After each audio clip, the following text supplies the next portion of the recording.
It's day 2 of a new year. And this week I've been talking about how important it is to really focus on one thing, or how to sustain stuff throughout the year, how to respond to God's invitation and learning to see him at work. But I want to end the week by bringing it all together with a pattern that marks genuine spiritual growth.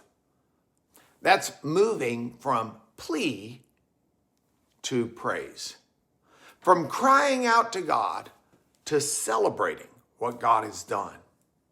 The psalmist wrote, "To you, O Lord, I call, my rock, be not deaf to me."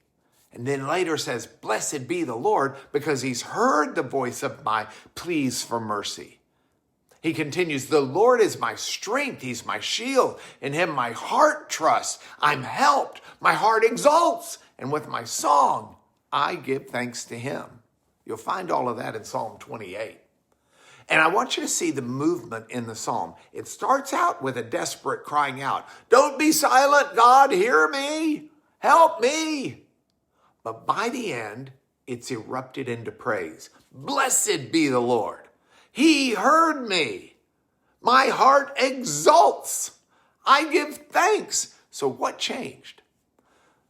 The poet learned to discern God's work and respond with worship. And this is a perfect pattern for 2026. See, spiritual maturity isn't about never struggling or never needing help. It's about developing the ability to recognize when God answers, when he provides, when he moves, and then responding with thanksgiving and praise.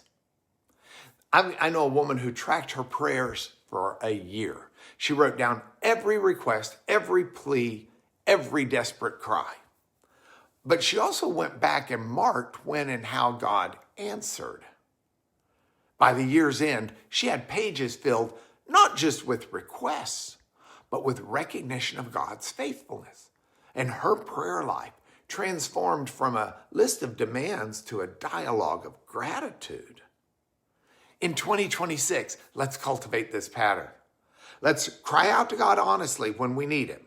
But then, and this is crucial, let's train ourselves to see when he responds. Let's recognize his work, bless him, thank him, and praise him. This movement from plea to praise isn't just good manners. It's the rhythm of a maturing faith. It's proof we're learning to see God at work. 2026 will bring both struggles and victories. Let it be the year you learn to recognize God's hand in both and respond with praise. Think about that.